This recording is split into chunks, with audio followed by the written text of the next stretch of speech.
Boa nação, viemos mostrar a terceira parte do documentário, A Reinvenção do Flamengo, com transmissão do Sport TV, e os créditos são todos para eles.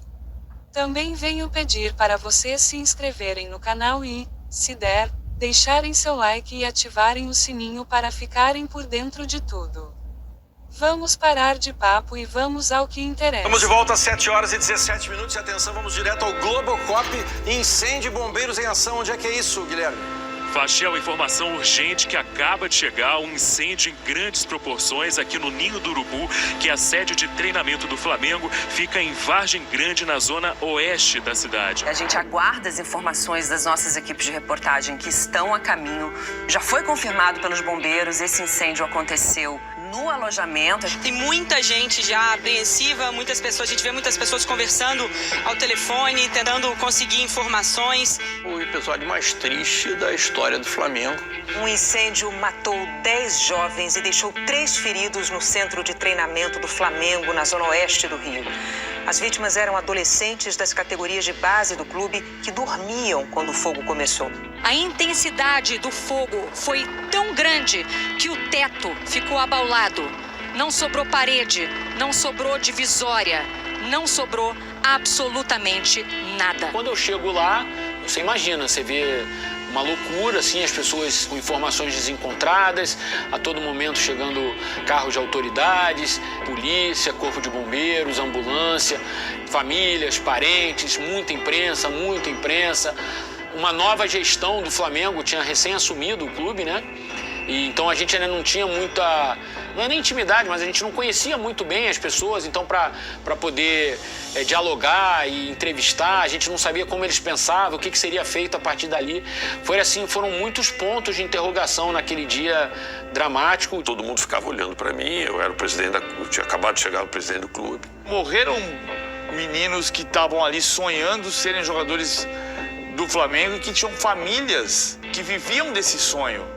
Porque a gente sabe que o jogador de futebol brasileiro paga a conta de famílias enormes. Isso aí é a coisa que a gente sabe que vai ser difícil, principalmente para as próprias famílias, por mais que tenham feito acordo.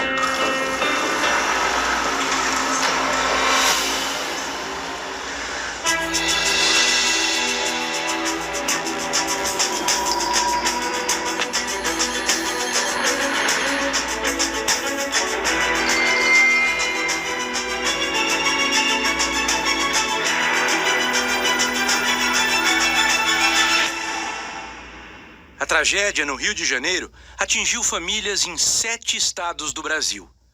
As diferentes origens dos jogadores mostram que eles eram parte de uma elite talentosa, garimpada cuidadosamente. A distância que cada um percorreu revela a importância do lugar em que estavam. Só os melhores podiam viver no Ninho do Urubu. Foi a maior tragédia da história do Flamengo. É assim, uma notícia triste. Eu estava exatamente onde estou agora.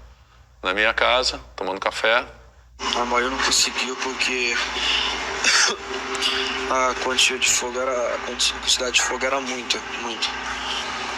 E aconteceu que o ar-condicionado pegou fogo, daí foi gerando em curso, aconteceu em todos os ar-condicionados, foi pegando em tudo. O presidente do Flamengo, Rodolfo Landim, só apareceu para falar sobre a tragédia depois do meio-dia. Não respondeu a perguntas, nem deu informações sobre as instalações, nem das condições de segurança do local. Eu queria dizer para vocês que, obviamente, estamos todos consternados. Essa é certamente a maior tragédia pela qual esse clube já passou nos últimos 123 anos, com a perda dessas 10 pessoas. O Flamengo também está colaborando com as autoridades para que, vamos dizer assim, a causa desses acidentes, desse incêndio, possa ser apurada. E a primeira coisa que eu fiz foi criar uma sala de crise. Peguei um quadro, comecei a desenhar o que fazer, quem fazer, como fazer, aonde fazer. Nos dias seguintes, houve pouca informação, houve pouca prestação pública do que estava acontecendo, sabe? Algumas entrevistas foram interrompidas no meio do processo. Primeiro que eu precisava entender, saber o que aconteceu. Não podia nem falar o que aconteceu, eu precisava apurar as causas, saber o que estava por trás de tudo aquilo. A gestão Bandeira tem responsabilidade, a gestão Landim também tem responsabilidade. As duas gestões têm. A responsabilidade da gestão Landim não é apenas o gerenciamento de crise, que foi trágico. É também no momento em que houve o curto-circuito, porque ali o presidente já não era mais o Bandeira.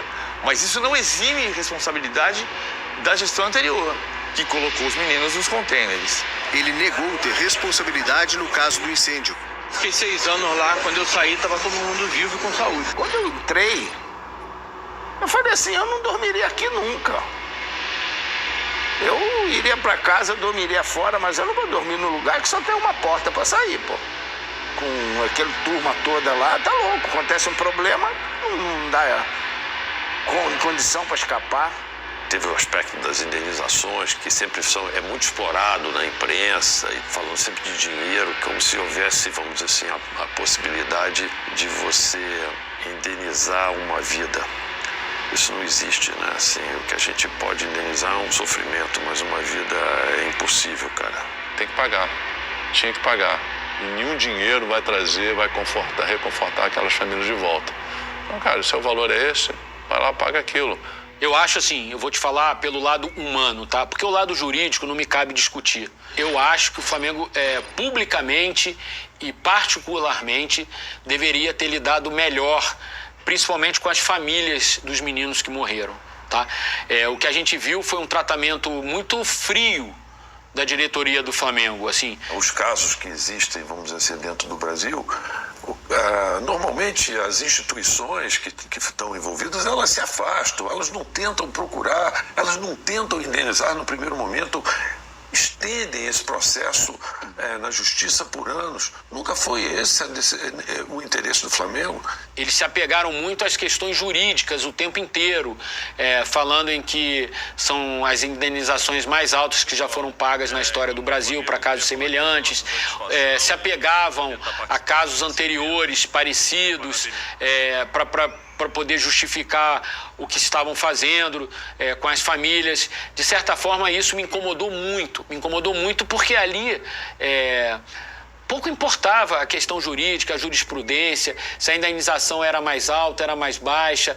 Ali eu acho que faltou ao Flamengo empatia, faltou aos dirigentes do clube se colocarem no lugar de pais daqueles meninos que morreram dentro do clube, queimados de uma forma brutal. É uma morte assim, absolutamente brutal. A gente fez questão naquela época lá de fazer o melhor possível junto às famílias, atender as famílias da melhor forma possível. A gente não deixou de assisti-las em nenhum momento. Tudo que teve ao nosso alcance para a gente fazer, para confortá-las, a gente fez. Eles deviam ter dado a cara a tapa, ter aparecido mais, ter falado. E é triste e ao mesmo tempo é difícil de entender, porque se você conversa com o Rodolfo Landim, ele se comove com a situação. Ele sabe como foi doído, como foi sofrido, ele sabe como as famílias estavam em situação complicada. Só que, naquele momento, o jurídico falou mais alto, o financeiro falou mais alto. O Flamengo tinha que fazer tudo pela família dos garotos, tudo. Não tem preço, não tem valor de uma vida e daqueles que sofreram. Não é questão de generosidade, nem doação, nem nada. É questão de responsabilidade e entendimento com tudo aquilo que eles representavam para o Flamengo e poderiam representar para o futuro. O maior problema da gestão do Bandeira é o maior problema da história do Flamengo, que foi o caso dos meninos do Ninho do Urubu. E isso é algo assim que definitivamente vai estar na biografia do Eduardo Bandeira de Melo, da gestão do Eduardo Bandeira de Melo, da equipe do Eduardo Bandeira de Melo e também do Flamengo, que assumiu logo depois do Eduardo Bandeira de Melo. Porque para mim, na minha opinião, é um problema de todo mundo, é um problema do Flamengo. Foi algo muito, muito triste, mas que a gente teve que acordar todo dia, levantar a cabeça e vir trabalhar e tentar fazer o melhor. E acho que a gente conseguiu, pelo menos pelo lado esportivo, ter energia e força para poder continuar trabalhando e ter o ano de 2019 que a gente acabou tendo, né?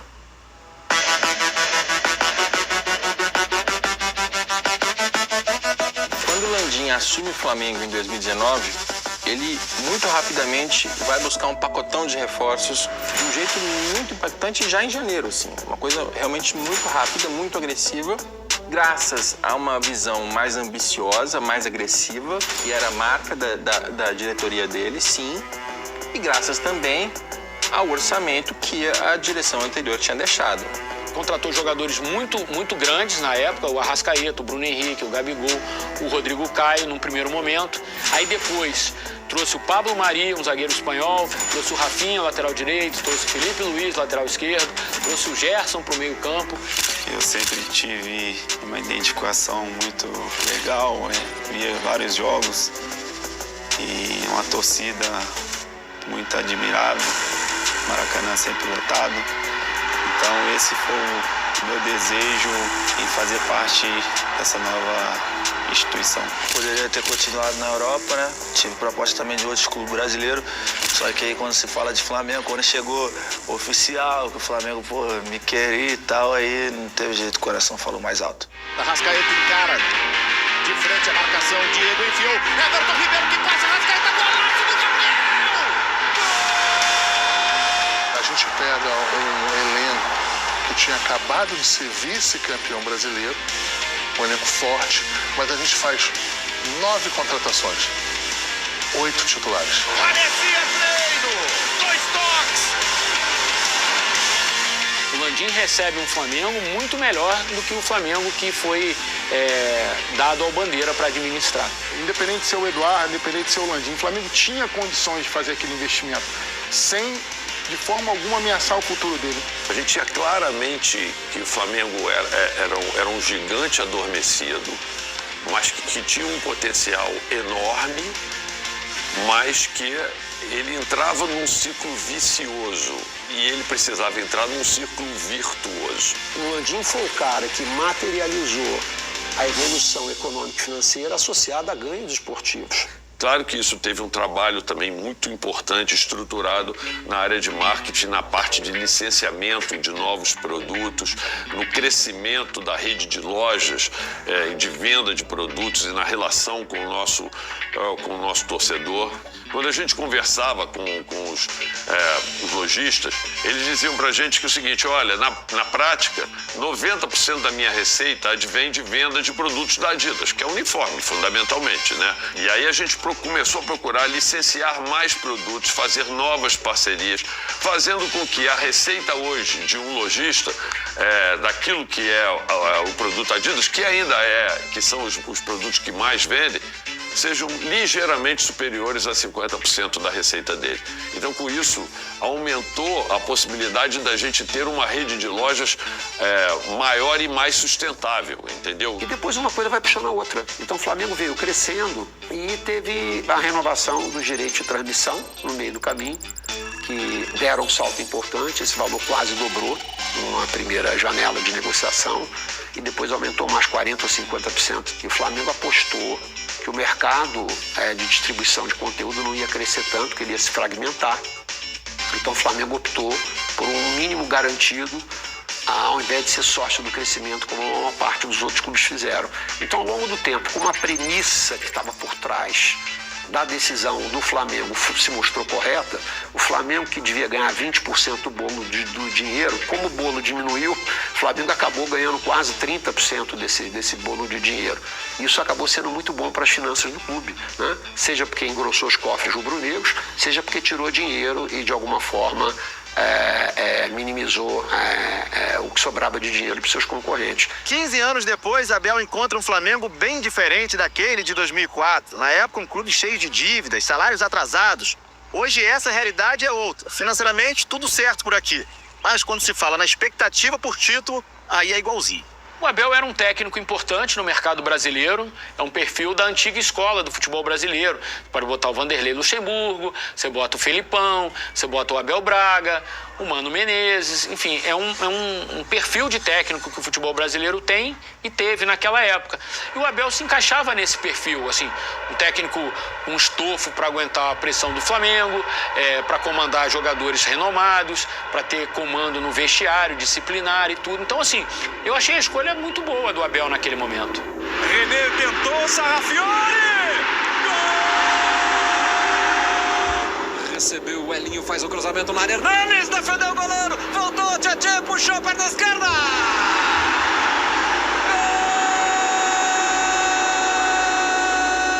Gol! Léo Duarte, Tchaurá sem ângulo, bateu!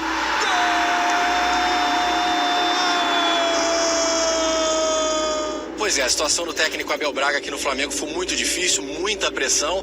E segundo a apuração do Globoesporte.com, ele decidiu deixar o Flamengo ainda hoje. Ele passou a não falar a mesma língua que a diretoria, houve muita pressão por causa dos resultados e do desempenho do time. O técnico Abel Braga pediu demissão do Flamengo, alegando falta de apoio da diretoria. Em 5 meses, ele conquistou um torneio nos Estados Unidos e o Campeonato Carioca.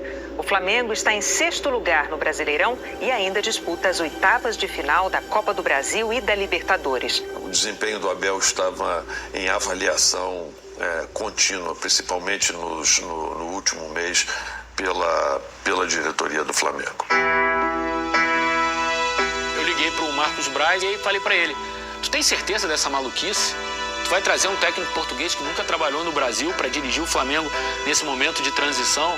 Ele falou, depois tu me cobra se vai dar certo ou não.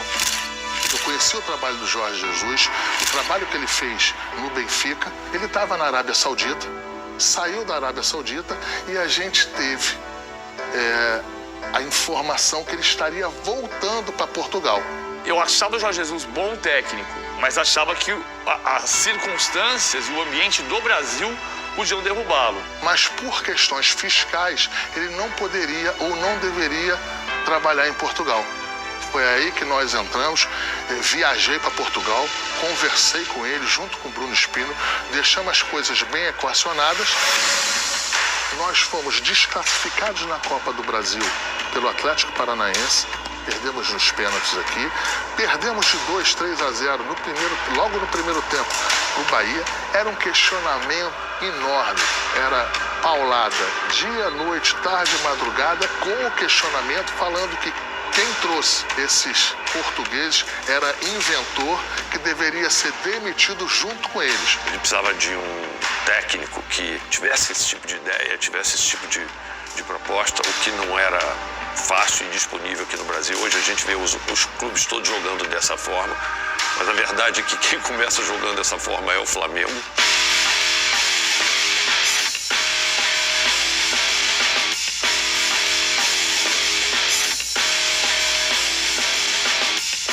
Minha cultura não é essa. Minha cultura de treinador não é essa. Eu provo domingo a domingo, não sou eu que provo, os jogadores do Flamengo é que provam. O que é isso descansarem? Descansarem. Não existe. Virou amor porque criou-se uma química dessa história de gritar olê, olê, olê, olê, mister, mister.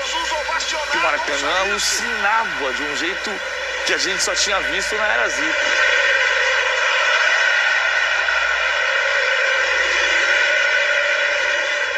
A nossa forma de jogar do Flamengo é completamente diferente de todas as equipas do Brasil. Não sei se é melhor, se é pior. É a minha. Aí o toque de cabeça, que bola no Arrascaeta para Bruno Henrique. Invadiu a área, bateu colocado. Aquelas coisas que os astros se alinham, né, no futebol. Às vezes acontece isso, assim, tudo dá certo ao mesmo tempo. Foi algo muito confortante. As coisas foram se equacionando, ajustando, os resultados vindo. E aí, a gente está aqui para contar aí parte desses títulos que foram importantíssimos para o Flamengo. Levou para o pé esquerdo, bateu pro gol! Para cima do Léo Moura, deu aquela gingada, aquela balançada, bateu de canhota na trave, Arrascaeta pro gol! Outra grande jogada, outro lance de pura categoria e habilidade. Esse grupo vencedor tem uma característica que se assemelha muito, né, à nossa geração lá atrás, de essa entrega, de ter essa satisfação, esse prazer e esse orgulho. E de consequência você tem o retorno da própria torcida, né? E isso é a demonstração que o torcedor ele está se sentindo recompensado, né, de poder ir, de poder pagar e de poder ter o retorno, né? Por parte do time, no seu prazer maior, que é exatamente estar dentro do Maracanã. Quando chega um treinador que vem da Europa com uma mentalidade de treinamento, de profissionalismo diferente, mas com raízes de conhecimento do futebol brasileiro. Os exemplos que ele me deu, as atitudes que ele me deu durante essa nossa jornada ali com o Flamengo, de um cara que é um líder de verdade, é algo que eu levo pro resto da minha vida. Então vou sempre falar dele, vou sempre elogiá-lo, vou sempre trazer uma história que as pessoas de repente não sabem, mas precisam saber, sabe? De um cara que é muito mais do que um excelente treinador, aliás, é uma pessoa incrível. A razão de ser disso tudo aqui está no hino da gente: vencer, vencer, vencer. E o Landim teve um primeiro mandato dele absolutamente sensacional, onde ele conquistou praticamente tudo que ele podia conquistar. Se manda na direita, cruzamento, fechou a Rascaeta, Bruno Henrique, Meu melhor momento no Flamengo foi na final da Libertadores em 2019. Bruno Henrique, tentou o lance individual, arrumou, pro Arrascaeta. Fazia bastante tempo que o Flamengo não ganhava e da forma que foi, uma virada histórica.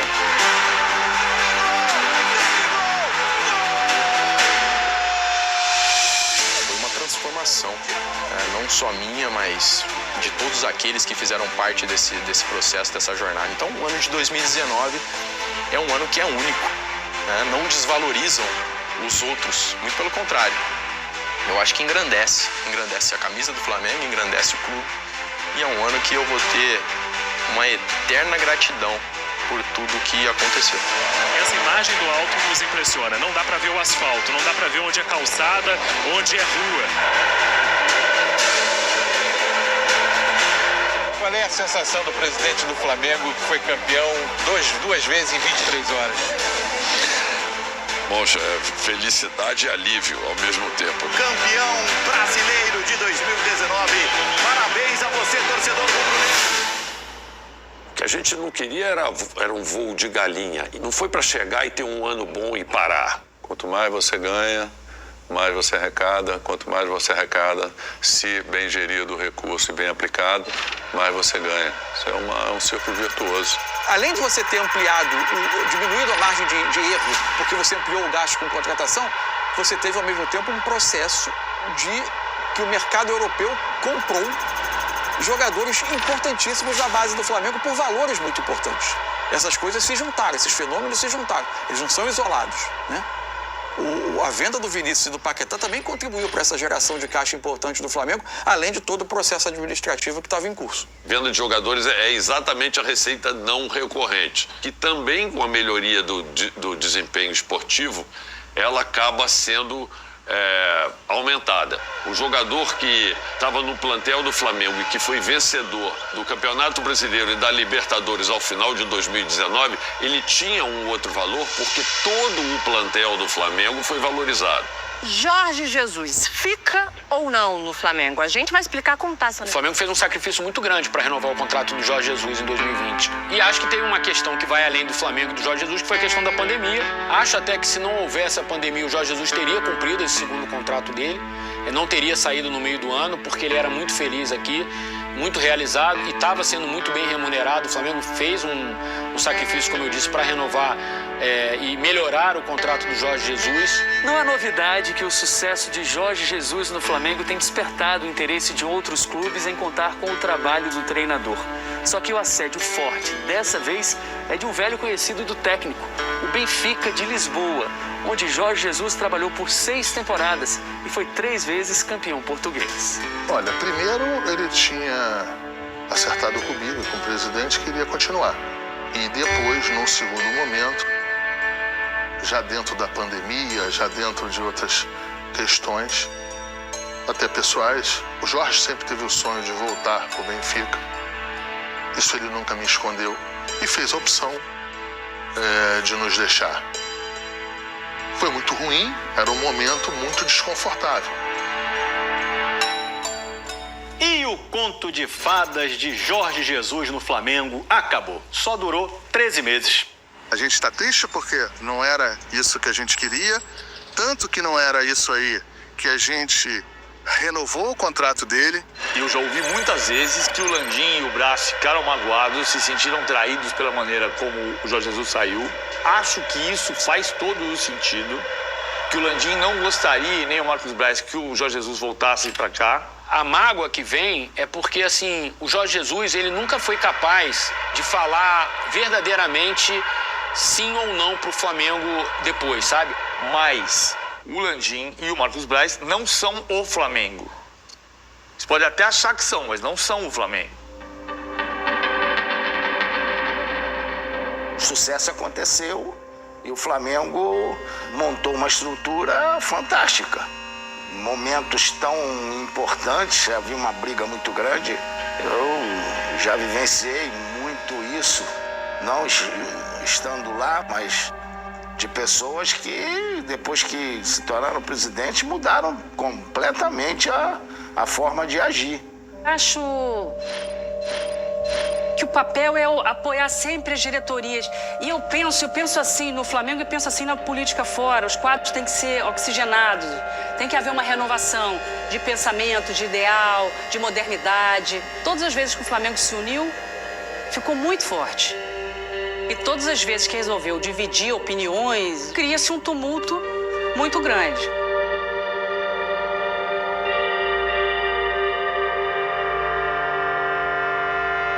Isso é uma coisa muito triste na minha vida, né? Já foi a terceira tentativa que o clube fez para me expulsar do clube. Pois eu dei uma entrevista ao jornalista do Jorge Nicola, em que eu digo que quando eu saí da presidência do Flamengo, os 2 CTs já estavam prontos, que os meninos já tinham usado o CT definitivo, o alojamento definitivo, que por conta disso, provavelmente, né, se o planejamento tivesse sido obedecido, se eu ainda fosse presidente do clube, o incêndio talvez nem tivesse acontecido. Mas não acusei ninguém, eu simplesmente registrei uma coisa que é verdade, né, e que tem provas, né, cabais sobre isso. E eles entenderam que isso daí era uma ofensa ao clube, abriram um processo e eu fui suspenso numa sessão, a minha suspensão foi aprovada. A minha mãe, que foi a pessoa que mais sofreu com todas essas acusações que eu sofri, ela, tadinha, ela sempre dizia: eu queria muito que isso acabasse antes de mim, e não deu tempo. Ela já estava numa situação muito grave. No dia 16 de agosto, eu saí da casa dela para ir para a sessão em que eu fui punido. Ela tentou me levar no elevador, mas não conseguiu. Ela não saía mais da cama, mas passou a noite preocupada com isso. E aí eu fui punido e no dia seguinte, dia 17, eu voltei lá, né? Nós todos estávamos em vigília, né? Por conta da situação dela. E quando eu cheguei, a primeira coisa que ela perguntou foi como é que tinha sido a votação. Aí eu menti e falei que eu tinha sido absolvido. Aí ela abriu um sorriso. Foi o último sorriso dela que eu vi. Mas, pelo menos, ficou feliz com a minha mentira. E acabou que eu, no Conselho Deliberativo, fui absolvido mesmo. Então, minha mentira antecipou uma verdade que se confirmou alguns meses depois.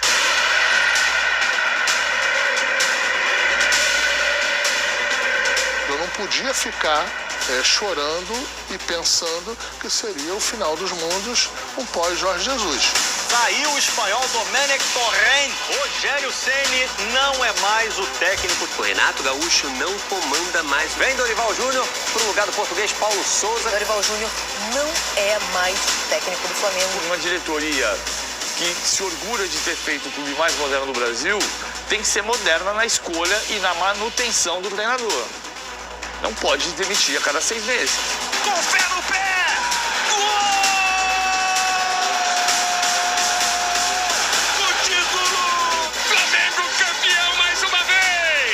O que eu achei mais curioso do processo eleitoral do Flamengo foi como personagens oriundos do mesmo grupo, que pregavam inicialmente os mesmos conceitos, terminaram por chegar à eleição parecendo forças tão antagônicas, né? Quem vai comandar o Flamengo no próximo triênio de 2025 a 2027? Tivemos no ano passado uma receita de 1,37 bilhão. Foram 13 títulos vencidos nesses últimos 6 anos. Você tem que ter sonhos, você tem que ter uma visão. Obrigada, nação, por estar assistindo e fazendo parte de nosso canal. Deixe seu comentário sobre o que está achando e o que é preciso para melhorar. E até o próximo vídeo, minha querida nação rubro-negra.